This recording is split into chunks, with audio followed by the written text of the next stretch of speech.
I'm truly sorry that Emma, the groom's younger sister, is part of our family. To be frank, someone like Emma, who only finished middle school, doesn't reflect well on us. In my opinion, she should avoid family gatherings and be careful about her social standing when she's around us. During the family representative's speech at the wedding reception, the bride's father, his face turning red, shocked us all with his unpleasant words. We were completely caught off guard by his statement, and we were speechless, mouths hanging open. Suddenly, Nate the groom stood up and approached the bride's father with a gentle smile on his face. From our family's perspective, Nate's expression seemed to show anger. When my brother raised his arm towards the bride's father, I quickly stood up to intervene. My name is Emma Brown, and I work at a well-known construction company in the area. Initially, it was tough for me to fit into the mostly male environment, but over time, I've developed good working relationships with the carpenters there.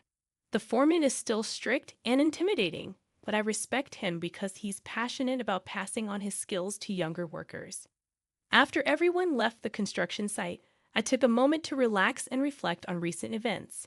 Then, I got back to work, silently drawing up blueprints for the next task. By the time I finished, it was already evening, and I realized I hadn't taken a break since lunch. My stomach growled loudly, reminding me to eat. After reviewing the blueprints one last time and giving them my approval, I began tidying up to head back to the apartment provided by the company. That's when I noticed sandwiches on the desk in the rest area, along with a note from the foreman encouraging me to eat. It warmed my heart, and I couldn't help but smile as I gratefully accepted the sandwiches. After securing the premises, I returned to the apartment, and suddenly my smartphone rang. Thinking it might be someone else, I glanced at the screen and was surprised to see my brother's name. We hadn't spoken in years. Unlike me, he's always been exceptionally talented. Despite being a bit laid back at times, he dedicated himself to his studies, graduated from medical school, and now works as a surgeon at the largest hospital in our hometown. Feeling a bit nervous, I placed the sandwiches on the desk and took a deep breath before answering. When I heard my brother's voice, saying he was glad I picked up, my nerves heightened. In a trembling voice, I asked what was going on all of a sudden. He explained, somewhat embarrassed, that he decided to marry his current partner. He knew I might be busy, but he really wanted me at the wedding. We hadn't seen each other in so long, and he'd been thinking about it. It seemed like a good opportunity. He asked what I thought. In a slightly nervous tone, I replied, "Of course." He smiled with great joy, warming my heart.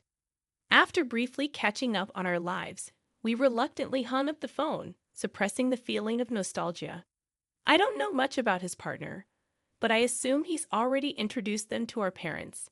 I'll probably have a conversation with them about it before the wedding day. As I idly pondered these thoughts, I couldn't help but feel happy. I decided to warm up the sandwiches the foreman had given me in the microwave and enjoyed my meal.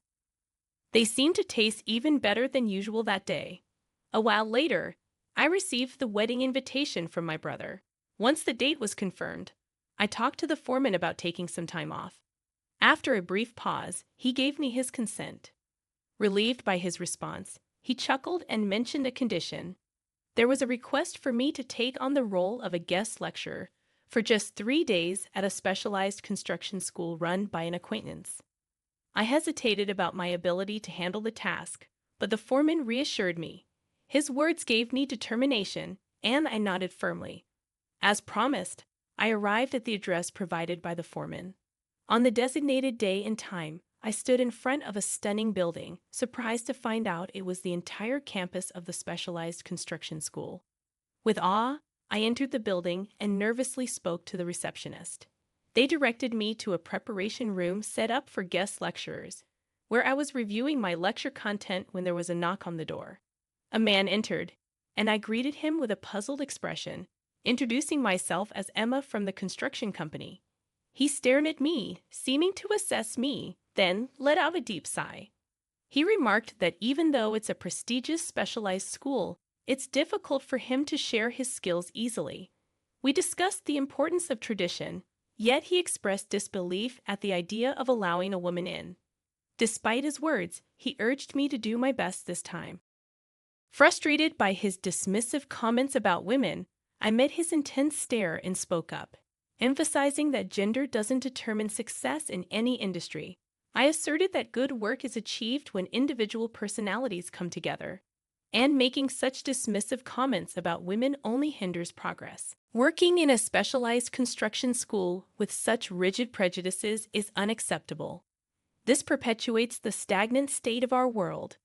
Please, let's not burden the young minds about to enter the architectural world with these outdated biases. Furthermore, I won't approach this as a casual 3-day task. I promise to make those days meaningful for the students. Upon hearing my determination, the man let out a frustrated sigh, seemingly annoyed by confident women who succeeded in male-dominated fields. He walked away, but I stared after him, resolved to deliver a lecture that would inspire the students. With burning passion, I stepped into the classroom and successfully completed my 3-day stint as a guest lecturer. I left the specialized school with warm farewells from the students I connected with. Returning to the construction company, I informed the foreman about the lectures I delivered and the disrespectful remarks made by the person in charge on the first day. After hearing my story, the foreman simply acknowledged the situation. There were no specific criticisms, which relieved me. Filled with joy, I skipped back to my apartment, eagerly awaiting my brother's wedding day, according to my parents who had gathered at a hotel near the venue. My brother's fiancée was named Amy White, a nurse at the same hospital as him. She not only cared for patients but also assisted doctors in the operating room. As I made my way to the dressing room at the wedding venue, I found the dress my mother had prepared. Seeing it, I burst into laughter. It was a fluttery dress, unlike anything I'd worn before. My skilled mother quickly took charge of my makeup and hairstyling. In no time, I found myself feeling too embarrassed to look in the mirror, my flushed cheeks cooling. Despite my reluctance, I couldn't help but feel a bit touched hearing compliments from my parents about how cute I looked. Afterward, I made my way to the family waiting room. However, my attention was captured by a particular man in the family waiting room. It was undoubtedly the person in charge of the specialized school who had ridiculed me on that day. With a friendly smile, this man named Kenny White approached us, and it became apparent that he was Amy's father. I did my best to conceal my discomfort, though I was taken aback by the unexpected reunion. I thought we would only have to deal with each other today and wouldn't have any reason to speak in the future. Remembering his words from that day, I suppressed my irritation and proceeded to greet him after my parents. However, he either didn't realize or chose to ignore my discomfort and commented, "You look like a lovely young lady." This remark only increased my irritation. Throughout the conversation, I mostly listened to my parents and avoided unnecessary interjections. However, Kenny seemed considerate and included me, asking about my university.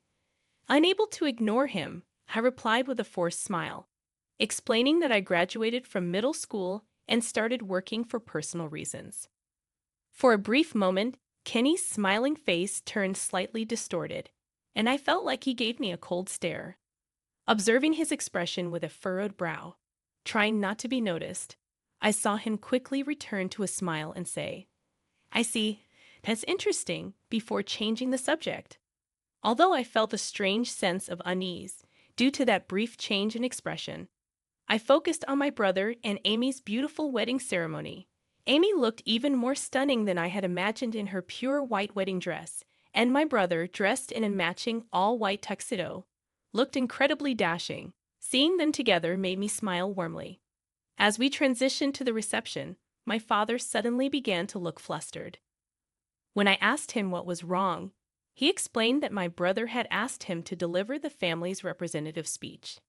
As he wiped sweat from his brow and checked his notes, I exchanged glances with my mother and shared a wry smile. The speech from the bride's family representative began before my father's turn, and Kenny seemed to be in high spirits. Seeing his daughter in her bridal attire, Kenny seemed to have consumed quite a bit of alcohol, evident from his flushed face and unsteady demeanor. as he was supported by the bride's mother. Eventually, he made his way to the microphone, still somewhat drunk. As I watched Kenny confidently stand in front of the microphone, despite his inebriated state, I couldn't help but chuckle, noticing his different air of authority compared to my father. With the microphone in hand, Kenny bowed and began to speak, sporting a smirk on his face. He thanked everyone for gathering to celebrate his daughter's wedding, but then took an unexpected turn. He expressed his true feelings, apologizing for the connection between Emma, the groom's younger sister, and his outstanding family. Bluntly, he labeled Emma, who only graduated from middle school, as a disgrace to the family, suggesting she should stay away from family gatherings and be mindful of her social status when interacting with them. His sudden and shocking words left me, my father, and my mother utterly speechless. However, in the corner of my mind, Kenny's earlier expression came to mind, and I felt like I understood the reason behind it. A sense of frustration slowly welled up within me.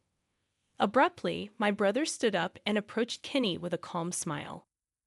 It was clear from my brother's expression that he was upset, a sentiment evident to our family as well. As I saw my brother approaching Kenny and raising his arm, I stood up to intervene and stopped my brother. However, my brother maintained a fixed smile and only took the microphone from Kenny. Seeing this, I halted my movement, and my brother began speaking to Kenny. He expressed disbelief that someone who values connections with people, like Kenny, would be unaware of my sister's profession. To confirm, he asked if Kenny knew my sister's profession properly. Kenny, not understanding the meaning of the question, mumbled in confusion and froze in place. My brother continued, stating that Kenny had personally requested my sister as a lecturer at the specialized school and enjoyed visiting old architectural structures like churches. He revealed that Emma is a master carpenter involved in their restoration. Hearing this, Kenny started trembling and suddenly shouted angrily at my brother, claiming that a woman couldn't handle such a role as a master carpenter. As Kenny continued to make a scene, seemingly forgetting the other guests at the reception, my brother maintained his smile and spoke once more. He pointed out that Emma is a genuine master carpenter trained under the human national treasure, Mr. Herbert Smith. He challenged Kenny's notion that she couldn't handle it just because she's a woman, reminding him that he was the one who reached out to her in the first place. When my brother gestured towards someone, I looked in that direction and noticed the master carpenter sitting quietly in a less conspicuous corner. I was left speechless in astonishment. The foreman, who had been silent up to that point, grinned when he made eye contact with my brother and shot a piercing stare at Kenny. He pointed out that Kenny, being in a position to guide the young folks who will shape the future of the construction industry, harbored such twisted prejudices. He mentioned hearing about what was said when Emma went to teach at Kenny's school. But this is on a whole other level. Whether it's a woman or a man doesn't matter. It's about leveraging each person's strengths to cooperate and become the best we can be. If you keep insisting it's a man's world, you'll be left behind by the times. And by the way, I'm pretty sure I made myself clear during the discussion about the teaching assignment. I said the best apprentice for this task is available. You think I'm underestimating things. If anything, from where I stand, you're the one underestimating us. Intimidated by the thunderous voice echoing through the venue and the piercing gaze, Kenny's confidence seemed to evaporate. He turned pale and muttered an apology before returning to his seat in a daze. The venue remained agitated for a while, but then Amy stood up and, with a composed voice, said, "I apologize for the interruption. Let's take a short break and then resume." With a pale face, just like the stunned Kenny, I glared at his wife, who was frantically calling out to him. She, as if influenced by that gaze, slowly led Kenny out of the venue. When the reception resumed, Amy's parents were no longer present, but she had a refreshed expression, which gradually lifted the atmosphere. In the end, we were able to close it with smiles. Afterward, as the foreman was about to leave the venue, I stopped him and asked about the situation. He explained that despite being asked several times and having a brief conversation, Kenny had knelt and requested him to attend his daughter's wedding. so he reluctantly agreed to participate. When I murmured that it would have been nice if he had told me we were attending the same wedding, he scratched his head with a reluctant look and said, "I didn't think there was any need to say it.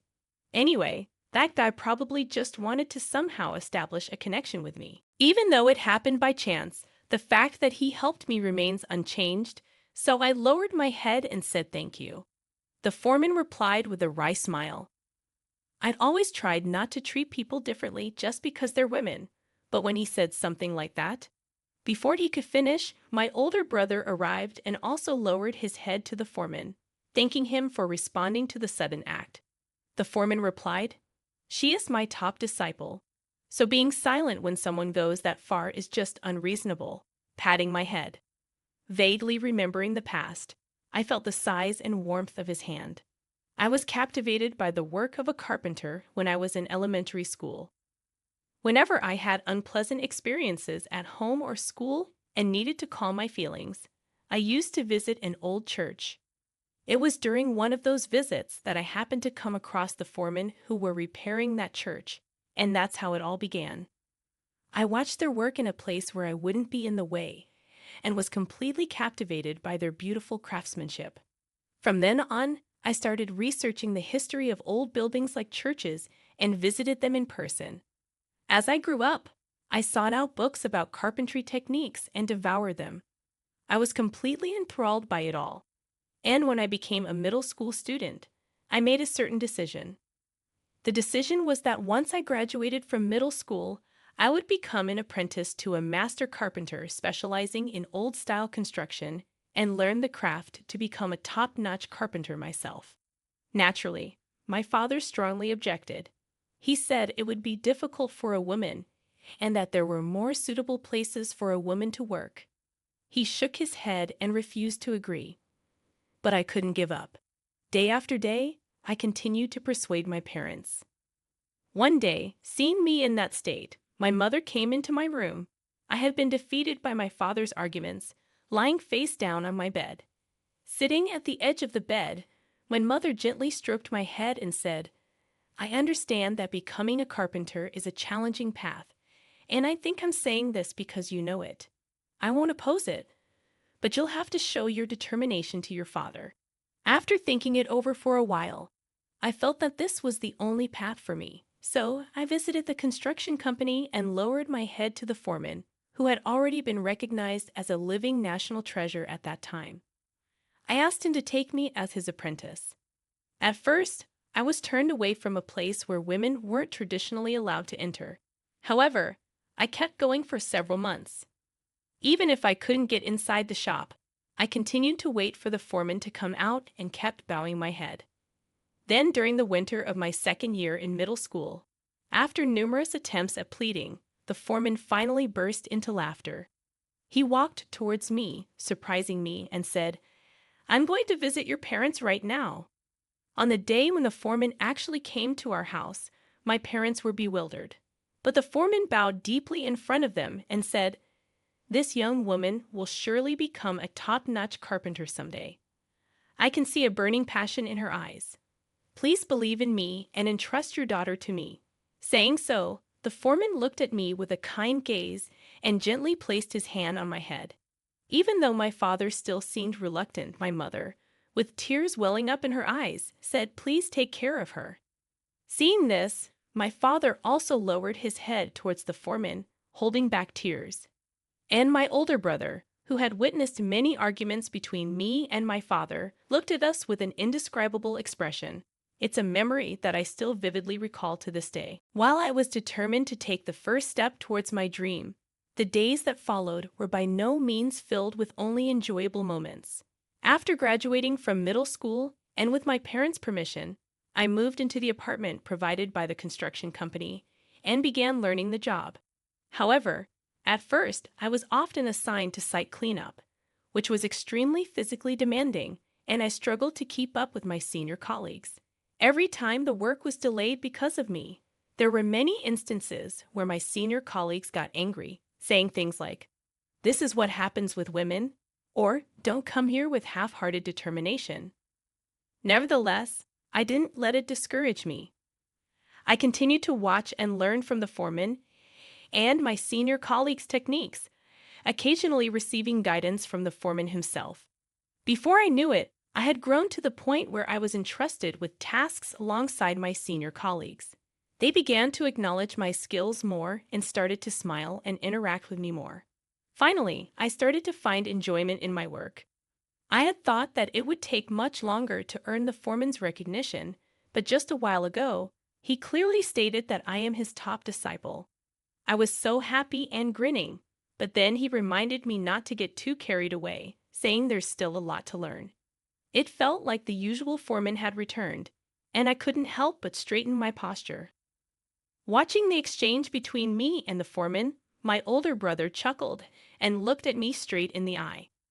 Emma, there's something I've wanted to say for a long time.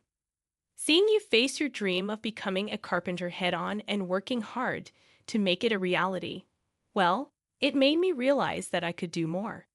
It inspired me to strive for the highest I could reach in my own studies, which led me to become a doctor and help many people. I believe that if I hadn't witnessed your determination that day, I would have lived a much less fulfilling life. So, thank you truly. As he said this, I tightly squeezed my brother's outstretched hand while trying to hold back tears. It felt like a warm sensation was flowing into my heart, and both our parents and the foreman were watching us, brother and sister, with kind eyes. In the end, after that incident with Kenny and the fear of upsetting the living National Treasure foreman, Kenny experienced his first setback. Having never faced failure before, having graduated from a prestigious university, he struggled to bounce back from it, and eventually, he decided to step down from his position as chairman of an educational institution, passing it on to his successor. Amy shared this with me when she came to apologize to me again. She was apparently fed up with her father, who was obsessed with academic achievements, and her mother, who accommodated that mindset. So when I saw Amy laugh confidently and declare that she was cutting ties with them, I couldn't help but exchange a knowing smile with my brother, both of us chuckling. I continued to learn the craftsmanship of a carpenter under the foreman while working harmoniously with my senior colleagues. In reality, I've taken on another job. It's a job that the school formally requested after receiving requests from students who had previously taken special lectures. I teach carpentry techniques at a construction-focused vocational school twice a week. Both jobs are fulfilling, and I am currently leading a very satisfying life.